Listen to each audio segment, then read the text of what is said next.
नमस्कार, स्वागत है आपका आशीष कोचिंग के इस नए वीडियो में। और जैसा कि हम बहुत सारी खास चीज़ें व्याकरण में पढ़ते जा रहे हैं, तो अब आज बहुत जो सामान्य सी चीज़ है और जो हमें देखने के लिए, सुनने के लिए, और हमेशा हम जिसकी परिभाषा अक्सर शुरू में पढ़ते हैं और जो बहुत महत्वपूर्ण है, उसके बारे में आज हम जानेंगे। तो वो है संज्ञा और सर्वनाम। बीच बीच में हमने इसके बारे में बातचीत की है, बीच बीच में हमने इसके बारे में जाना है, थोड़ा थोड़ा जाना है, लेकिन आज थोड़ा सा और जानेंगे, क्योंकि मैं कई चीज़ों को दोहराती रहती हूँ, इसीलिए कि कई चीज़ों को देखिए हम जब पढ़ते हैं ना तो और सुनते हैं तो वो चीज़ें हमारे माइंड में स्पष्ट होती जाती हैं और हमें याद होती जाती हैं। जैसे करत करत अभ्यास के जड़मति होत सुजान, है ना। इस बात को भी हमने सुना हुआ है। और वही चीज़ है कि जब कोई भी चीज़ जब हम पढ़ते जाते हैं तो हमें वो चीज़ याद होती जाती है। तो इसलिए कई शब्दों को, कई लाइनों को मैं बार बार दोहराती हूँ। तो संज्ञा और सर्वनाम, ये यूँ तो बहुत छोटी सी चीज़ है, लेकिन जब हमें कई बार इसके बारे में बताना पड़ता है या इसके उदाहरण के बारे में हम बताते हैं तो हम अक्सर परेशानी में आते हैं, हम धोखा खाते हैं कि हमें कहाँ पर क्या उपयोग करना है। तो मैं उदाहरण के माध्यम से भी आपको बता रही हूँ, और मैंने थोड़ी सी एक लाइन में ये इसकी परिभाषा भी दे दी है। यहाँ आपको संज्ञा की छोटी सी परिभाषा मैंने दी है कि आप इसे समझें। पहले भी हम जानते हैं कि व्यक्ति, वस्तु, स्थान या भाव के नाम को हम संज्ञा कहते हैं ना, ये संज्ञा की परिभाषा है। और उसी तरह से सर्वनाम, संज्ञा के स्थान पर आने वाले शब्द सर्वनाम कहलाते हैं। क्योंकि ये दोनों चीज़ें एक साथ आती है तो एक साथ हम थोड़ा थोड़ा पढ़ते जाएंगे तो हमें वो ज़्यादा स्पष्ट होता जाएगा, और एक ही बार में तो हम इस चीज़ को नहीं पढ़ पाएंगे। मैंने यूँ तो इसके प्रकार भी लिखे हैं यहाँ भी और यहाँ भी, लेकिन हम इसे 2 बार में जानेंगे, क्योंकि हम उदाहरण भी सीखेंगे और साथ में हम दोनों के प्रकार के बारे में भी जानते चलेंगे। तो सबसे पहले संज्ञा से शुरुआत की है, तो संज्ञा के मैंने उदाहरण भी दिए हैं। व्यक्ति, वस्तु, स्थान या भाव का नाम, है ना, वो हम जो जानते हैं वो हमारा संज्ञा हो गया। ठीक है, तो अब ये राम एक अच्छा बालक है, तो नाम यहाँ पर आ गया आपका राम। यहाँ पे आप कोई भी नाम दे सकते हैं, मोहन हो गया, श्याम हो गया, या आप अपना नाम दें। वो अच्छा बालक है ना, वो मेरा दोस्त है। कुछ भी, किसी भी प्रकार के वाक्य का उपयोग आप कर सकते हैं, लेकिन उसमें नाम का होना जरूरी है, और जो नाम होगा वो आपका संज्ञा का उदाहरण होगा। ठीक है, यहाँ उदाहरण मैंने लिखा है। इसके बाद हम जानते हैं यह कलम, है ना, यह कलम उसकी है। कलम मीन्स पेन, है ना, तो यह कलम उसकी है। ज़्यादातर हम जब हिंदी शब्दों का उपयोग करते हैं, हिंदी व्याकरण का उपयोग करते हैं, तो ज़रूरी है कि व्याकरण के अंतर्गत हम ध्यान रखें कि वो शब्द जो हम उपयोग करें वो हिंदी के ही हों। हिंदी शब्द का उपयोग कर रहे हैं, हिंदी व्याकरण में उपयोग कर रहे हैं, तो हिंदी के ही शब्दों को हम लें तो ज़्यादा अच्छा रहता है। ठीक है, आप अगर अंग्रेज़ी के शब्द भी उसमें डालते हैं, हालांकि आज बहुत सारी भाषाएं मिल गई है साथ में, जैसे अरबी, फारसी, या बहुत सारे अंग्रेज़ी के शब्द भी हिंदी में आए हैं, लेकिन अगर हम हिंदी का उपयोग करते हैं तो बहुत अच्छी बात है ना। उदाहरण में तो ये कलम हो गया, या कलम उसकी है। ठीक है, उसके बाद स्टील के गिलास में पानी पीजिए, ये मैंने लिखा। आप यहाँ पे किसी भी चीज़ का, किसी भी धातु का आप उपयोग कर सकते हैं। तो ये आपका वस्तु हो गया, स्टील भी आपका ये हो गया, वस्तु हो गई एक, और आपका गिलास भी यह क्या हो गई है, एक वस्तु हो गई है। ठीक है, तो ये आपने वस्तु का वहाँ पे उपयोग किया है, उदाहरण में आपने दिया है। ठीक है, अब मुझे अपने मित्र से प्रेम है। ठीक है, ये क्या हो गया, एक भाव हो गया, है ना। भावनाएं होती है, दुख का भाव होता है, प्रेम का भाव होता है, नफरत का भाव होता है, जो भी चीज़ें हैं, तो आप उसमें किसी भी भाव को ले करके लिख सकते हैं। लेकिन जब भाव का उदाहरण आप दे रहे हैं तो ज़रूरी है कि उसमें कोई ना कोई भाव ज़रूर आएगा। ठीक है, उसके बाद टेबल पर फल रखा है, ये मैंने उदाहरण लिखा है आपके लिए। तो टेबल भी आपका एक वस्तु हो गई आपकी। उसके बाद ये फल भी है जो, ये भी वस्तु हो गई, तो ये आपका वस्तु का उदाहरण है। ठीक है, अब उसके बाद ये जयपुर गुलाबी शहर के नाम से प्रसिद्ध है। तो आपका ये स्थान का नाम आ गया, ठीक है, जयपुर ये स्थान का नाम आ गया। तो स्थान के नाम के लिए आप इस चीज का उपयोग कर सकते हैं, इस उदाहरण का उपयोग कर सकते हैं, या ये जो मैंने उदाहरण लिखे हैं इनके अलावा भी आप अलग अलग नामों का उपयोग करके या स्थान का उपयोग करके, भाव का उपयोग करके या वस्तु का उपयोग करके आप अपने उदाहरण बना सकते हैं। ये सिर्फ मैंने उदाहरण के लिए आपको बताया कि इस तरीके से आप उदाहरण बना सकते हैं, लेकिन जरूरी है कि संज्ञा के जब हम परिभाषा दे रहे हैं तो परिभाषा के अनुसार ही उसके उदाहरण हमको बनाना चाहिए। अब आपका ये है, संज्ञा के प्रकार में आते हैं, संज्ञा के प्रकार और संज्ञा के भेद। तो इसमें व्यक्तिवाचक संज्ञा है, जातिवाचक संज्ञा है, भाववाचक है, समूहवाचक है और द्रव्यवाचक संज्ञा है ना। व्यक्तिवाचक संज्ञा, जातिवाचक संज्ञा, भाववाचक संज्ञा, समूहवाचक संज्ञा और द्रव्यवाचक संज्ञा। आज हम थोड़ा सा जान रहे हैं इसके बारे में, फिर हम इसके बाद वाले चैप्टर में और ज्यादा जानेंगे। भाग 1 इसलिए मैंने लिखा है कि हम जो दूसरा भाग है उसमें थोड़ा सा ज्यादा जानेंगे इसके बारे में, अभी हम थोड़ा सा जानते हैं, ठीक है। तो ये व्यक्ति विशेष के बारे में जो बताता है, व्यक्तिवाचक संज्ञा आपकी क्या होती है, जो व्यक्ति विशेष या वस्तु या स्थान के बारे में खास जो बताता है वो आपका व्यक्तिवाचक संज्ञा है, ठीक है।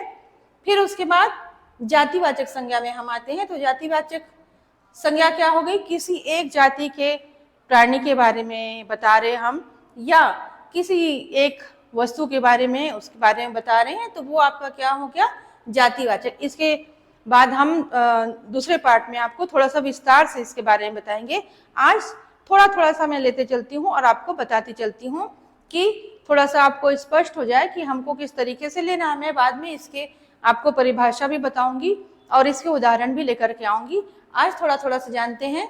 भाववाचक, भाववाचक क्या होता है, जैसे जिसमें हम कोई भाव बताते हैं, जैसे हमने यहाँ पे बताया ना प्रेम, ये प्रेम का भाव है, उसी प्रकार से यहाँ पे क्या है, मिठास हो गया, बुढ़ापा हो गया आपका, गरीबी हो गई आपकी, ये सब क्या आप बता रहे हैं, भाववाचक संज्ञा के उदाहरण है। भाववाचक संज्ञा आपको बता रहे हो, कैसे उसको उपयोग करना है वो मैं आपको जरूर बताऊंगी, ठीक है। उसके बाद समूहवाचक, ठीक है, समूह या समुदाय, इसके नाम से ही पता हमको चल रहा है कि समूह या समुदाय को जो बताता है वो समूहवाचक हो गया संज्ञा, ठीक है। अब उसके बाद द्रव्यवाचक, किसी भी धातु को, द्रव्य को, पदार्थ को जो बताता है वो हमारा हो गया द्रव्यवाचक संज्ञा, ठीक है। तो इसमें आपका पीतल हो सकता है, सोना हो सकता है, चांदी हो सकती है, तांबा हो सकता है। तो ये हम कोई से भी प्रकार जब हम लेते हैं तो उनसे संबंधित हमको उदाहरण देना जरूरी है, उनके बारे में जानना जरूरी है। तो थोड़ा सा जब आप ये नोट्स बना रहे हैं तो थोड़ी सी चीजें ऐसी छोटी छोटी लिखें इसमें, फिर उसके बाद में हम उसकी परिभाषा के बारे में भी जानेंगे, आएंगे। थोड़ा सा जानते हैं सर्वनाम के बारे में। शुरू में मैंने बताया संज्ञा के स्थान पर आने वाले शब्द आपके सर्वनाम हो गए, ठीक है।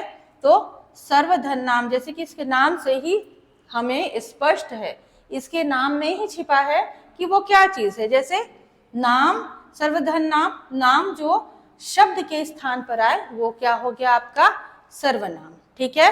अब उदाहरण, वह सीमा है, तो ये क्या है आपका, जो ये वह आ गया है, ये क्या है, सर्वनाम है, ठीक है। तो ऐसे हम उपयोग करते हैं। अब सर्वनाम के उदाहरण हम थोड़ा सा जानते हैं। हमने यहाँ पे संज्ञा के उदाहरण अभी जाने, उसके प्रकार भी जाने, उसी तरीके से हम ये समझते हैं उदाहरण थोड़े से, और उसके बाद हम थोड़े से इसके प्रकार और भेद के बारे में भी जानेंगे। जैसे मुझे गीतों से लगाव है, तो आपका मुझे क्या हो रहा है, यहाँ पे सर्वनाम के बारे में बता रहा है, सर्वनाम को स्पष्ट कर रहा है। उसके बाद हम कल घर जाएंगे, ये हम आपका क्या है, ये सर्वनाम है, सर्वनाम को बता रहा है। अब उसके बाद उसने मेरा हाल पूछा, इसमें क्या है, उसने क्या है, उसने सर्वनाम है, सर्वनाम शब्द को बता रहा है, ठीक है, ये सर्वनाम शब्द है। तुम कहाँ जा रहे हो, आपसे पूछा जाता है कि इसमें सर्वनाम कौन सा है, तो आप कहेंगे तुम है ना, ये सर्वनाम है, ठीक। अब उसके बाद वहां का मौसम अच्छा है, ठीक, वहां आपका जो हो गया ये सर्वनाम है। इसके बाद वह टेनिस अच्छा खेलता है, आपका वह क्या हो गया, सर्वनाम का उदाहरण हो गया, सर्वनाम आपको बताना है तो वह है, ठीक है। अब इसके बाद हमने इसमें जैसे पढ़ा इसके प्रकार पढ़े, प्रकार या भेद एक ही होते हैं, हमको उसमें ज़्यादा कंफ्यूज होने की ज़रूरत नहीं है ना। तो इसके जो जैसे हमने इसमें व्यक्तिवाचक पढ़ा था, संज्ञा में देखिए पढ़ा था व्यक्तिवाचक, तो इसमें क्या है, पुरुषवाचक है ना, उत्तम पुरुष, मध्यम पुरुष, अन्य पुरुष। इसमें थोड़ा सा विस्तार में हम पढ़ेंगे, लेकिन थोड़ा सा बता दूं कि जैसे जो बोल रहा है, जिससे बोला जाए और जिसके बारे में बोला जाए, ये होते हैं ये उत्तम पुरुष, मध्यम पुरुष और अन्य पुरुष। इसके बारे में हम बाद में थोड़ा सा और जानेंगे, ठीक है। फिर उसके बाद निश्चयवाचक। निश्चयवाचक क्या होता है, पास या दूर की कोई जो वस्तु होती है उससे उसका जो बोध होता है वो हमारा क्या होता है, निश्चयवाचक के अंतर्गत आता है, ठीक है। और इसके बाद आपका ये आता है अनिश्चयवाचक, जिससे किसी निश्चित पदार्थ का बोध नहीं होता है, ठीक है, तो वो आपका अनिश्चयवाचक। आप थोड़ा थोड़ा भी इसे लिख सकते हैं, ऐसा भी लिखेंगे तो आपको पता चल जाएगा, लेकिन उदाहरण के लिए आपको दूसरा पार्ट भी देखना पड़ेगा, तो आप उसको देखना ना चूकें, और थोड़ा सा विस्तार से मैं बताऊंगी तो वो उसे भी आप नहीं चूकेंगे तो बहुत अच्छा रहेगा, ठीक है, और जरूर देखेंगे। अब ये है संबंधवाचक, ठीक है। सर्वनाम शब्दों का भाव जिससे हमें पता चलता है वो संबंधवाचक सर्वनाम के अंतर्गत आते हैं। तो हमें ये जानना जरूरी है कि शब्दों के भाव हमको किस तरीके से पता चल रहे हैं, उसके उदाहरण में हम क्या दे सकते हैं, ठीक है। अब उसके बाद है प्रश्नवाचक। प्रश्नवाचक तो बिल्कुल सामान्य सा है कि हमको पता चल रहा है कि उसमें जैसे प्रश्न किया जाता है, वो आपका प्रश्नवाचक हो गया, ठीक है। अब उसके बाद निजवाचक। निज मीन्स अपना, ठीक है, अपना होने का भाव, निज का अर्थ होता है अपना, तो जो अपना होने का भाव होता है वो आपका निजवाचक होता है, ठीक। तो इसके बारे में हम थोड़ा सा इसकी जो परिभाषा है, ये सब जो प्रकार हैं, संज्ञा सर्वनाम, इसकी परिभाषा तो हमने जान ली है।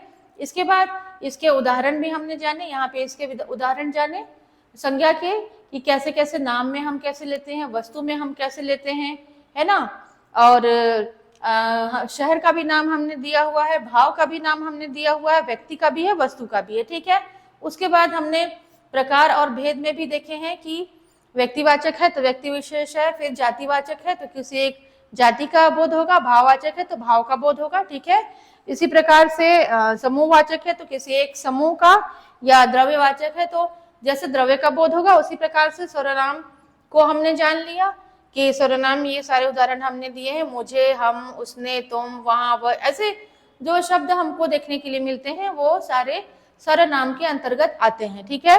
अब उसके बाद प्रकार और भेद हमने ये देखे हैं कि पुरुषवाचक, निश्चयवाचक, अनिश्चयवाचक, संबंधवाचक, प्रश्नवाचक और निजवाचक। बहुत ज्यादा सरल है ये दोनों चीजें, संज्ञा और सर्वनाम, लेकिन इसमें भी हम गलतियां करते हैं, क्योंकि कभी कभी बहुत जो सरल चीज होती है उसी को हम लिख नहीं पाते हैं। तो जरूरी है कि हम बहुत अच्छे से इस पे ध्यान दें, इसके प्रकारों पे ध्यान दें, इसकी परिभाषा पे ध्यान दें और इसके उदाहरण पे भी ध्यान दें। ऐसा ना हो कि जहां हमें स्थान के बारे में बताना है वहां पे हम किसी वस्तु का नाम लिख दें, जहां भाव का हमें बताना है तो वहां पे हम किसी स्थान का नाम लिख दें। इधर उधर अगर हम करते हैं तो वो सारी चीजें हमारे लिए गलती होती है, और वो गलती ही हमारे जो अंक जो कटते हैं हमारी परीक्षा में, तो एक उसका माध्यम बन जाती है। तो जरूरी है कि हम छोटी चीजों को, सरल चीजों को भी महत्व दें और बहुत अच्छे से अपनी परीक्षा की तैयारी करें। तो इस तरीके से आप पढ़ें, और ये चीजें जरूरी नहीं कि हमें परीक्षा में ही काम आने वाली, हमारी परीक्षा में अगर आती हैं ये चीजें तभी हमें काम आने वाली हैं, उसके बाद भी जब हम संज्ञा और सर्वनाम को पढ़ते हैं तो ये चीजें हमेशा हमारे काम में आएंगी और हमेशा हमारे लिए महत्वपूर्ण रहेंगी, है ना।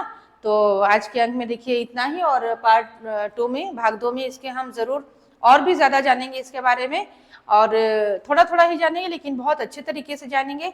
और आशा है कि आज का जो ये भाग है आपको जरूर पसंद आया होगा, संज्ञा और सर्वनाम का। आप देख रहे हैं वीडियो तो इसे लाइक भी करें और कमेंट्स भी करें और सब्सक्राइब भी करें, और हमारा हौसला हमेशा बढ़ाते रहें अपने कमेंट्स में। आज के वीडियो में इतना ही, धन्यवाद।